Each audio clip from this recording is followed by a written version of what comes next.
दरबारी जाओ इनका जनियों को शाही खजाने से इन्हें उचित इनाम देकर दरबार से रुखसत कर दिया जाए। कंजनियों चलिए एक एक करके बारी बारी से हमारे साथ चलिए। महाराज की क्या जैसा अनुसार अपना अपना इनाम लीजिए और अपने अपने वतन के लिए रुष्टा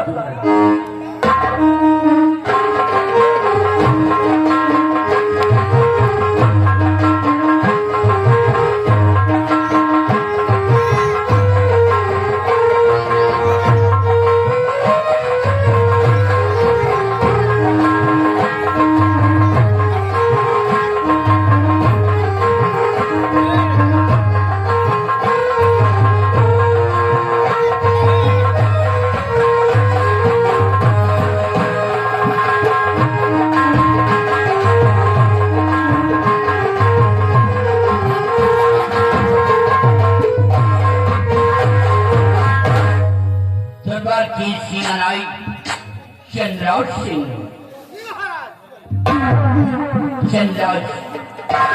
आज सेना के बारे में कुछ जानकारी लेना चाहते हैं। रणवीर सम्राट, आप मुझसे हमारी सेना के बारे में क्या जानकारी लेना चाहते हैं?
हैं।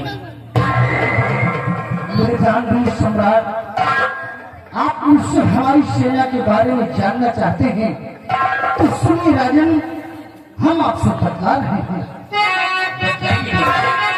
तो मुल्क और सीमा सरहद और सुरक्षित सभी, मुल्क और सीमा सरहद,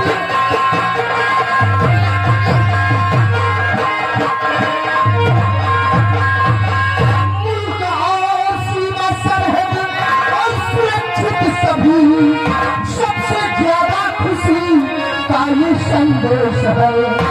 आपकी सारी सेना और यही पूछती, कहिए महाराज हमको क्या आदेश है।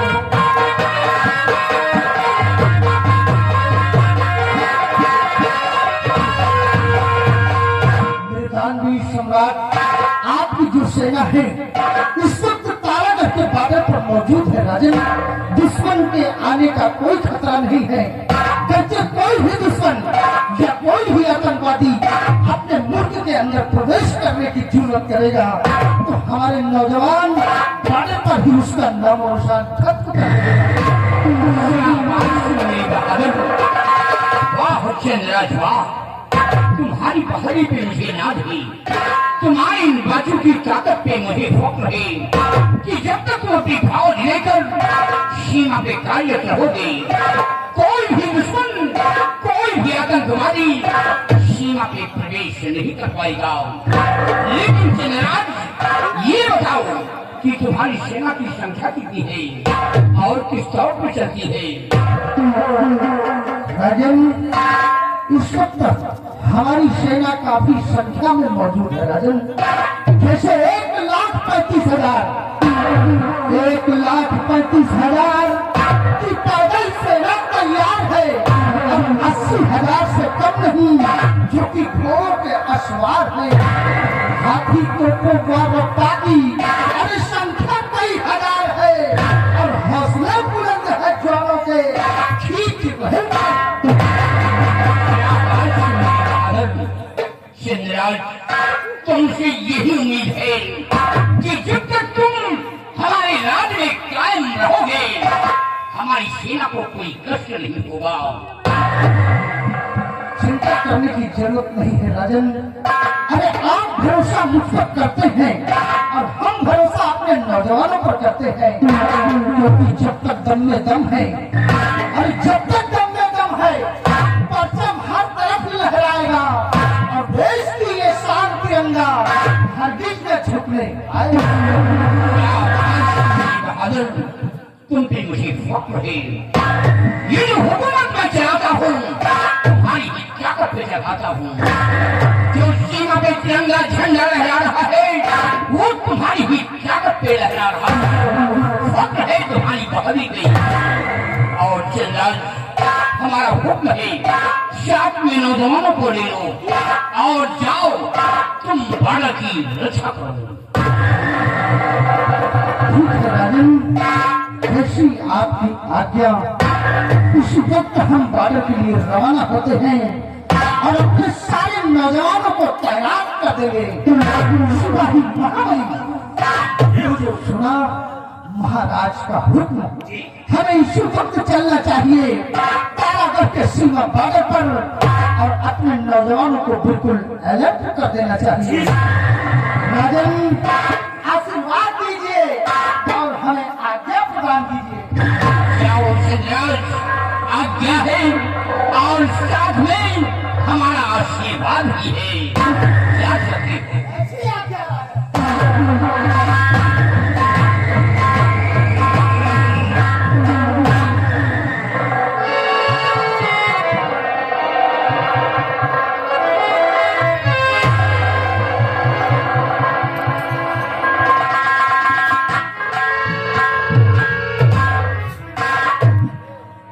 या भगवान, आज मैं कई दिनों से देख रही हूँ मेरे प्यारनाथ उदास रहते हैं, न जाने किस क्या हमारी उदासी का कारण जानना चाहती हो?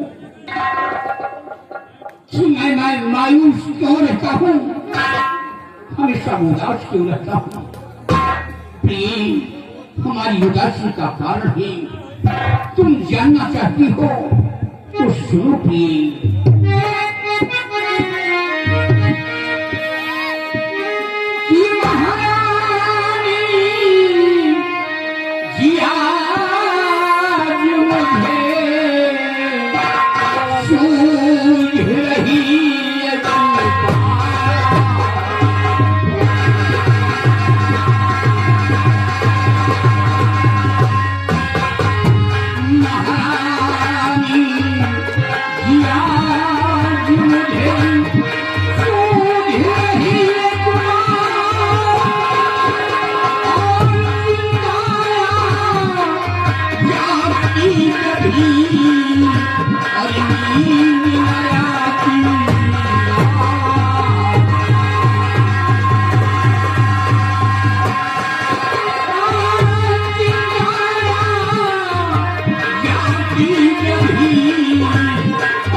मेरे को कुछ समझ में नहीं आ रहा। ये बिमला, तुम जानना चाहती हो तो सुनो प्रिय।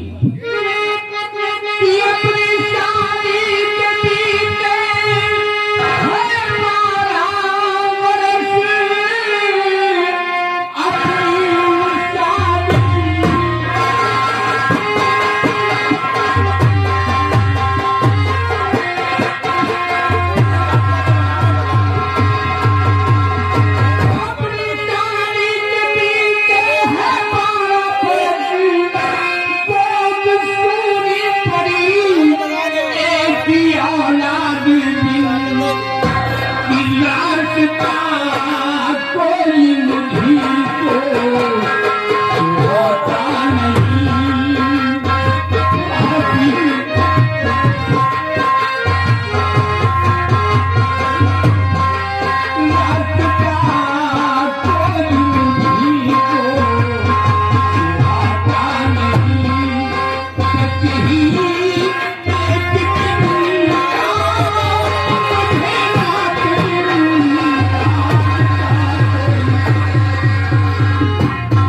ईश्वर ने मुझे सब कुछ दिया है, धन दौलत, इज्जत, शोहरत, ऐशो आराम, सब कुछ मुहैया कर रखा है, लेकिन ईश्वर ने मुझे कोई औलाद नहीं दिया। रातों दिन गमों में डूबा रहता हूँ कि मेरे ना रहने पर हमारी इस तारागढ़ राज का वारिस कौन बनेगा, हुकूमत की बात दौर कौन संभालेगा, मेरे महल में दीपक कौन जलाएगा। स्वामी, आप सच कहते हैं, आज हमारी शादी को पूरे 12 वर्ष हो गए, लेकिन भगवान ने आज तक मेरी गोद सुनी रखा। शायद मेरे नसीब में औलाद का सुख नहीं लिखा है, इसलिए स्वामी हाथ स्वामी मेरी आरज़ू,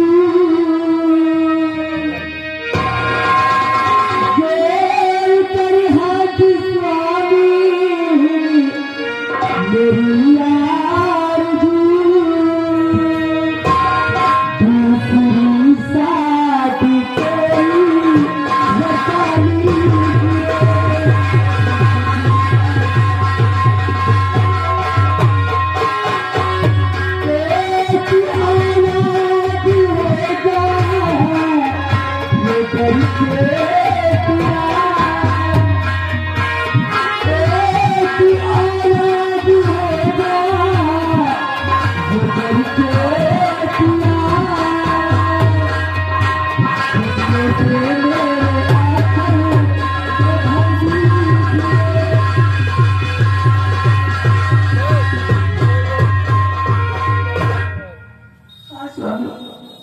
मेरे नसीब में होना तो शुक्रिया है, इसे आप अपनी दूसरी शादी रचा लीजिए।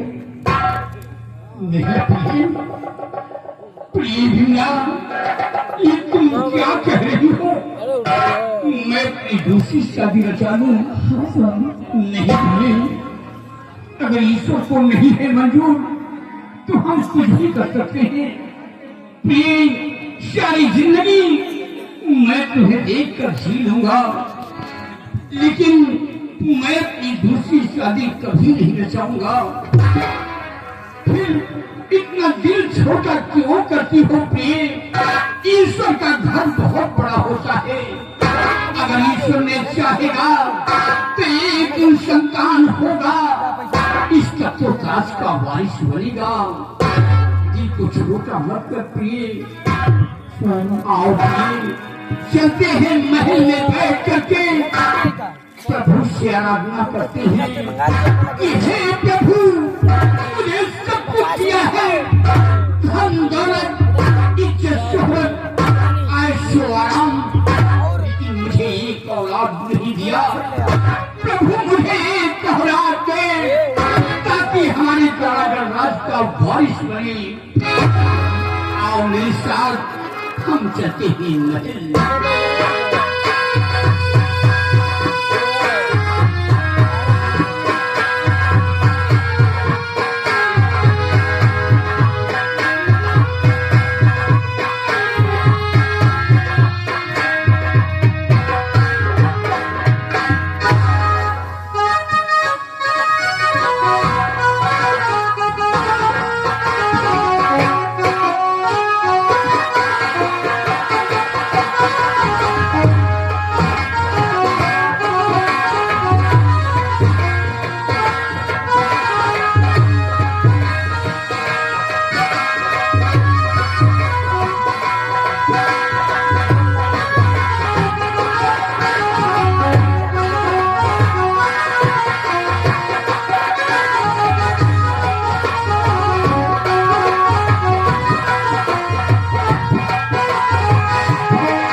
आइए बंधुओं, अभी तक आप लोगों ने तारागढ़ राज की कहानी को देखा और समझा। अब ले चलते हैं आप लोगों को तरफ विक्रमगढ़ राज की तरफ, जहाँ के महाराज विक्रम सिंह रहा करते थे, जिनका स्वर्गवास हो गया है, और उन्हीं का एक लौता बेटा जिसका नाम है बलबीर सिंह। और राजकुमार बलबीर सिंह एक लौता बेटा था महाराज का। राजपाट सब कुछ था उसके पास, लेकिन आप देखिए उसकी आदतें इतनी गंदी हो गई थी। शराब पीने लगा, जुआ खेलने लगा और कोठे पर जाने लगा, और होते करते आज इस हालात पर पहुंच गया कि अपना कारोबार और सब कुछ वो खो बैठा। तो आइए बंधुओं, देखते हैं कहानी की दूसरे भाग पर और गौर करते हैं कि नशे की आदत क्या गलत होती है, क्या सही होती है। आज किस हालात पर नशे की आदत ने इसको पहुंचा दिया, आइए देखते हैं सोनू कैंसर की कंपनी से इस रंगमंच के माध्यम से।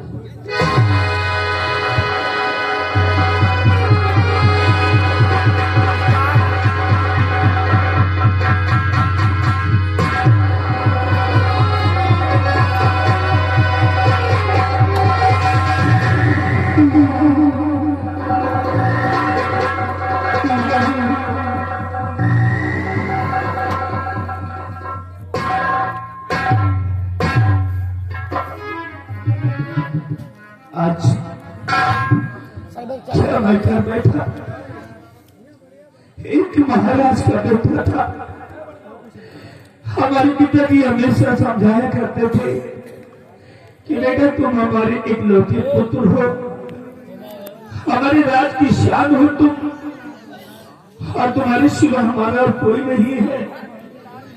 लेकिन मैं अपने पिताजी की बातों को कभी मानता नहीं था, कभी ध्यान ही नहीं देता था। इतना समझाया करते थे।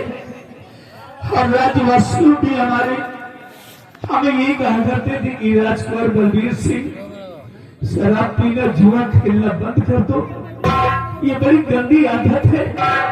लेकिन मैं उनकी बातों को कभी गौर नहीं किया करता था। यही सोचता था कि जो मुझे समझा रहे हैं, वो जो मुझे समझा रहे हैं वो खुद बेवकूफ है। लेकिन आप यही देखो जी, यही नशे की आदत, यही जुआ की आदत, यही कोठे बजाने की आदत हमें कहां से कहां लगा के खड़ा कर दिया। एक महाराज का बेटा होगा, तख्ताज मेरे हाथ में था, लेकिन आज मेरे पास कुछ भी नहीं है। बिल्कुल भिखारी हो गया हूँ, भिखारी। ये राजपाल देखो तो हमारे ये अपना महल सारी दौलत देखो ठीक आ रहे सब कुछ जुए में हार गया। जुए में हार गया, बर्बाद हो गया, मैं बर्बाद। यहाँ तक कि मैं अपनी पत्नी निर्मला को भी दांव पर लगा दिया। नशे में अपनी पत्नी को दांव पर लगा दिया, और मैं अपनी पत्नी निर्मला को भी जुआ में हार गया। अरे मैं कितना खुद का इंसान हूँ जो कि अपनी बीवी को भी जुए में हार गया। भगवान अब मेरा क्या होगा? मैं तो बर्बाद।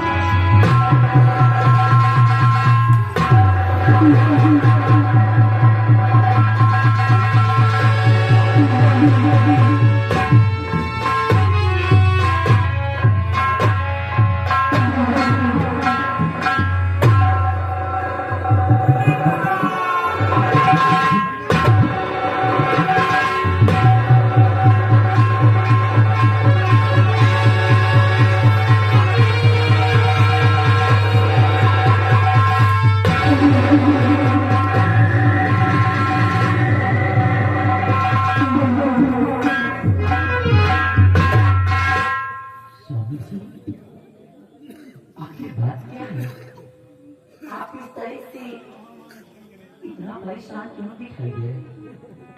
आपकी बात क्या है? क्या है आपको? मुझे आज मैं बहुत पछता रहा हूँ, बहुत पछता रहा हूँ बिहारी। बहुत काश तुम्हारी बात, समझो की बात को अगर मैं पहले ही मान लिया होता तो आज ये हालात हमारे नहीं होते।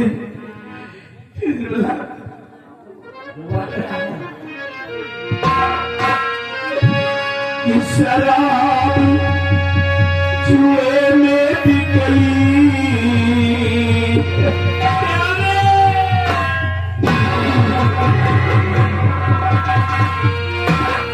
कि शराब जुए में भी गई, और है सारी जागी घर से बेधर्म हुआ, ना कोई तरसी।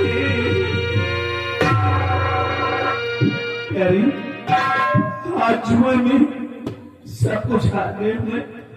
यहाँ तक कि महल हार गया, और महल ही नहीं बल्कि आज जीवन में मैं अपनी प्यारी पत्नी को भी हार गया।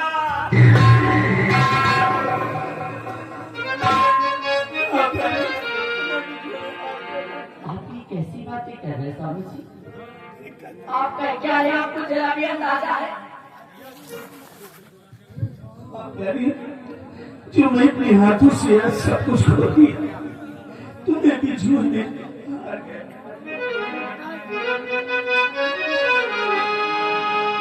स्वामी जी समझाती तुमको रही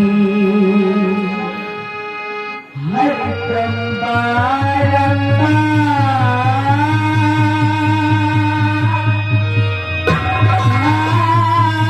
गए सब कुछ जुए में अपना घरी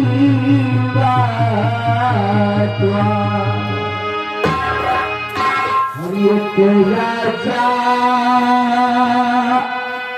के पुत्र थे सारे जग में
कर डाला स्वामी जी।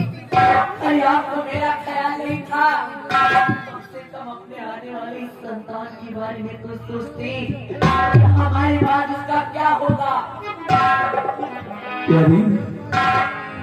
लेकिन ये सब नशे में हुआ। आज मैं बहुत पछता रहा हूँ। हाथ जोड़कर तुझसे माफी मांग रहा हूँ। आपको लगता है कि आपने जो किया ये माफी के काबिल भी है? तो नहीं, लेकिन बुद्धि कि माफ मुझको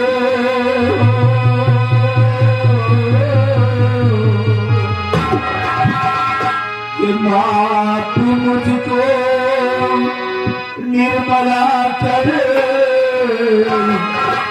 बोल है हमारी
पत्नी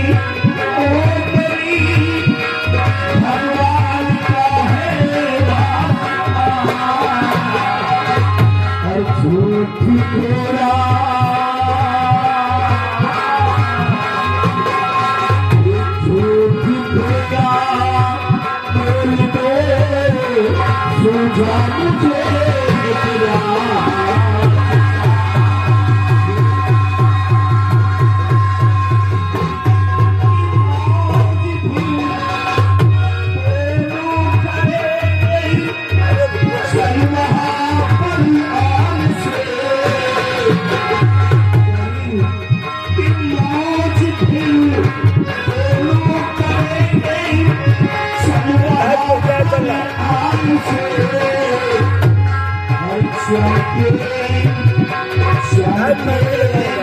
किस्मत का सितारा लीजिए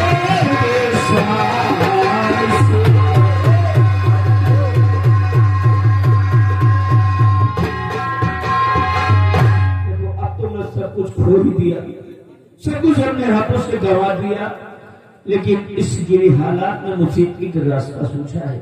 अगर तुम मेरा कहना मान जाओ, मेरे साथ चलकर थोड़ा सा झूठ बोल दो, अगर थोड़ा सा झूठ बोल दोगी तो मैं वादा करता हूँ कि अपनी बिगड़ी जिंदगी फिर से हम सुधार लेंगे। आपके कहने का मतलब कि हमारे के झूठ बोलने से हमारा जीवन फिर से ठीक हो सकता है। एक रास्ता है, ऐसा कैसे हो सकता है? बस एक ही रास्ता बचा है प्यारे।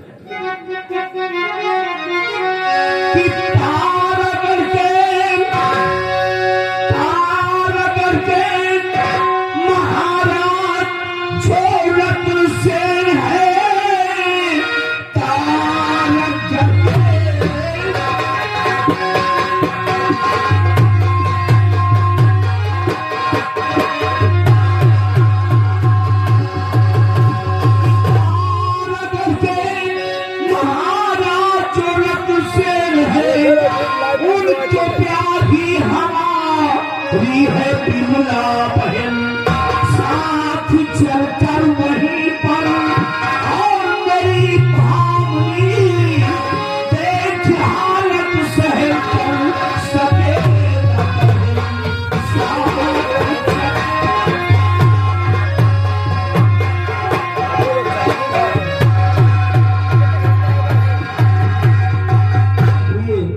अगर मैं इस हालात में अपने जीजा जी के महल चलूंगा, क्योंकि तारागढ़ के महाराज रत्न सेन हमारे सगे जीजा है और हमारी दीदी और जीजा ये हालात हमारे देख कर उनको सहन नहीं होगा, हमें मदद नहीं करेगा। आप कहते तो ठीक है, परंतु स्वामी जी ऐसी हालत में मैं खड़ी